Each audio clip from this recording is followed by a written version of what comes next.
Gogoa geneukan ligako partidu batekin bueltatzeko, baina gaur zoritxarrez albiste txarrekin etorri behar gara, Realaren partidua, edo behintzat lehenengo zatia ridikulua izan da Ceramikan Markel albiste eskasa. Bai, gogorra izan da lehenengo zatixe batez ere ikustia, zuk epatozun bezala, ikusi dugu partida osoa zehar Realak ez duela baloiaren, ez da partidaren kontrola izan ere, ez? Uki dugu batez ere Real bat atzian oso zaurgarria eta aurrian izan dituenak ez ditu aprobetxatu, Villarrealek egin duen bezala, Villarreal 3 aldiz iritsi da, edo bere lehenengo 3 aukeretan, 3 gol sartu ditu.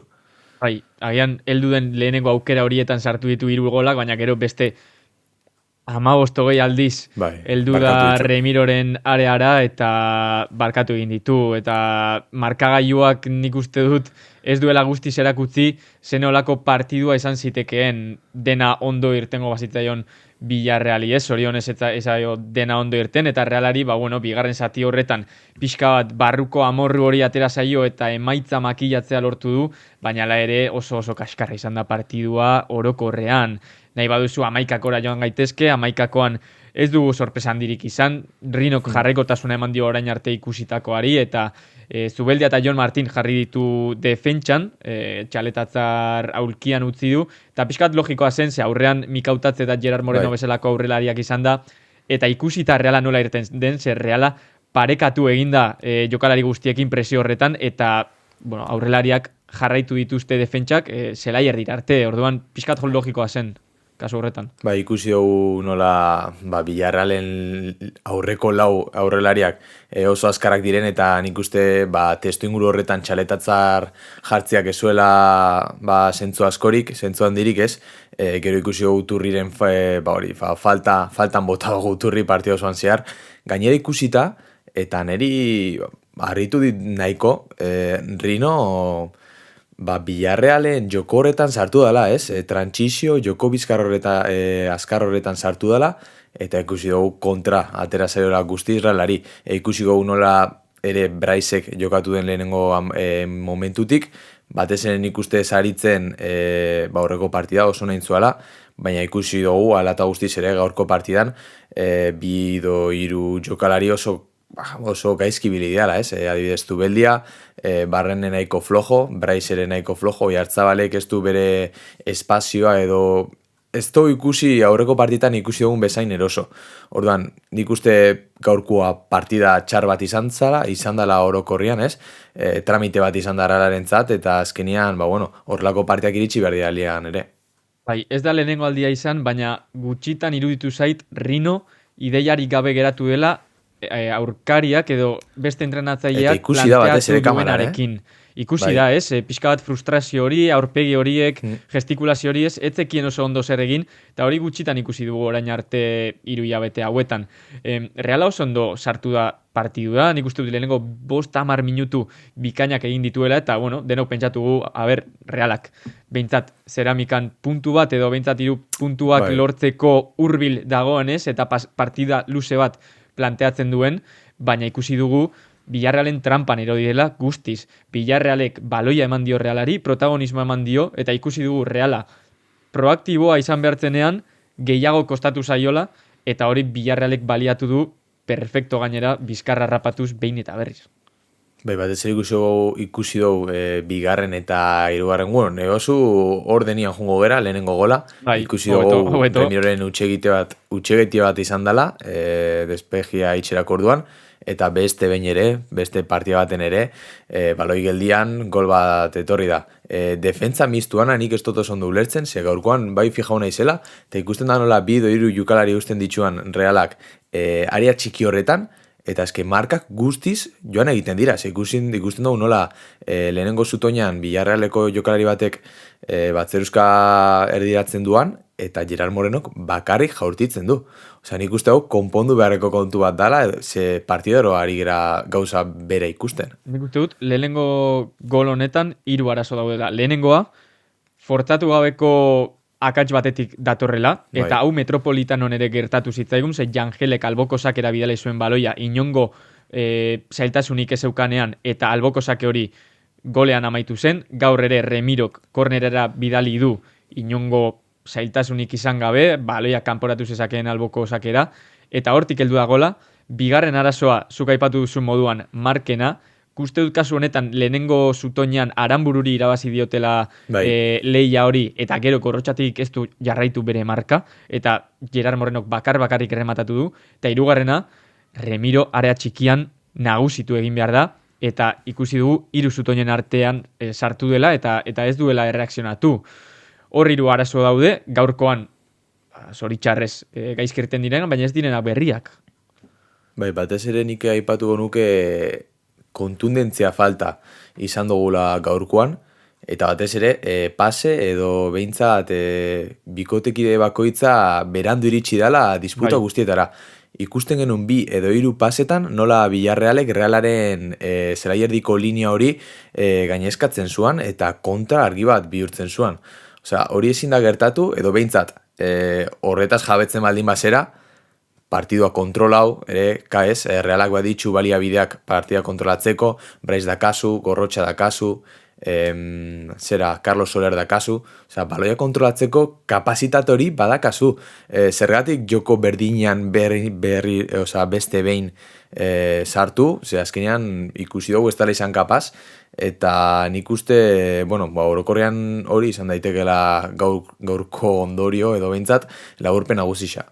Bai, nik neke sentsazioa izan dut, hau da, jokalariak ez ditut ikusi oso fin, energia zerez, paseetan igarri da, ideiak ez daudela gaur oso garbi edo aurrean aurkitu dutena pixkat sorpresaz aurkitu dutela, ze paseak tentsio gabe, impresizio ugari, zelai erdian baloia behin eta berriz galtzen, eta gero, Villarrealek oso ondo egin du, Realak jokalari asko zeuzkan baloiaren aurretik, jokalari asko pilatze zituen area ertze horretan eta zelai erditik aurrera, eta behin baloiar berreskuratuta gainera jakinda Realak ez duela jokaldi ia bat ere amaitu lehenengo zatian, baliatu dituzte aukera horiek, baina estampidan ertetzeko eta horrela iritsi dira bigarren eta hirugarren golak esan dezakegu. Hau da, Reala ez da izan gai, behin baloia galduta, aktibazio hori izateko baloia berreskuratzeko, orain arte ikusi dugun bezala presioan, eta Villarreal jakinda zenolako aurkaria den kontraerasoan hori ezin da gertatu. Bai, ikusi dugu Real bat ideiarik gabe aurrian, eta batez ere, beste behin nik uste bi gauzetarako izan dela ona kako txartian partidau. Alde batetik ikusteko atzian dauan ahultasun hori konpondu behar dela, eta momentuz, bueno, denborak hori konpontzeko, eta bestetik ikusi dugu nola posesio izan duan Realak partida osoan ziar, baina pase paraleluak izan dira, ze hor Alex de Llano aipatu du lehenengo zatian, Realak 200 pase inditzuela, eta markagailuan 3 eta hutsekoa izan da, Villarrealek 70 soilik egin ditu. Osea, ikusteko ze pase gutxitan lortu duen Villarrealek Realari min handia egitea. Realak paret baten aurka talka egin du behin eta berriz, Villarrealek lau bi bat jarri du hor zelai erdi parean nahiko atzean esango nuke, baina oso eroso ikusten zitzaien jokalariei, bere jokoa egiten zeuden, beraien ideia zeukaten, eta Realak ez du erreakzionatzen jakin, edo ez du beste modu batean mina egiten jakin. Hor, nik uste dut frustrazioaren emaitza edo frustrazioaren irudia Gedesena izan da. Gedes gaur ez da izan, oan dela bi asteko Gedesen 100% erez. Hau da, jokaldi guztiak gaizki, erabaki guztiak gaizki, partidutik atera da, Realak ezin zuelako mina egin, edo orain arte ez delako gertatu. Ez dakit... Bai, bez, Mourinhorekin du topo batez ere Gedesek. Hori da, ezintasun hori izatea, ez? Orduan, bigarren zatian, gol bizkor hori heldu da, zuzitzen partetik sorte pixkatekin, eta hortik aurrera Realak baloia hartu du, baina ala ere aukera garbirik ez ditu izan, ez? Pare bat aldiz hurbildu da areara, Barreneren bat, Oskarsonen gola, baina ala ere sentsazioa zen Realak ez zuela berdinduko, naiz eta milagro bat gertatu. Mikautatzek ez dakitzen bat gol barkatu dituan, behan ikuste 4 edo 5 gol sartzeko aukerak izan dituela. Nik uste Realari erritmo hau nahiko biziegia egin zaiola, eta ez duela kapaz ikusi bere burua testuinguru honetan, eta batez ere horrela maila handiko talde baten aurrian bere jokoa inposatzeko. Orduan, proba hona izan da Realarentzat, azkengo partietan Madrid eta Atletico de Madrid kenduta, taldiak eta respetu guztiarekin txikiagoak izan dira, ez? A priori, orduan, ona da Realarentzat, oinak lurrian izateko, eta paroi honetan, behintzat, alde neinean, ze 11 jokalari galduko ditu Realak, gauza hauek konpontzeko poliki-poliki, ze Levante dator, ondoren Alabez, eta ondoren Kartujo, osea, bi partio horietan sentsazionak eta batez ere puntuak lortzia ezinbesteko izango da Realarentzat. Bai, sentsazio izan da 3 eta utzekoarekin taldea ja urrengo asteetan pentsatzen hasi dela eta ikusi duela aurrean zeukan aurkaria kontuan izan da oso zaila zela zerbait ateratzea.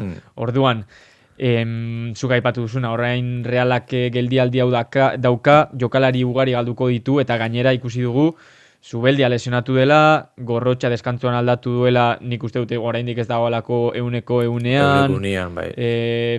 Ez dakit Aranburu aldatu du, espero dugu eserrez izatea, baina kontuz izan behar dugula, Zubeldiarenak ez dauka oso itxura ona egia esan, eta ikusiko dugun orarte heltzen den, baina horrelako kontuak hemendik aurrera jada oso garrantzitsuak izango dira, ze gero eta gutxiago geratzen da finalerako.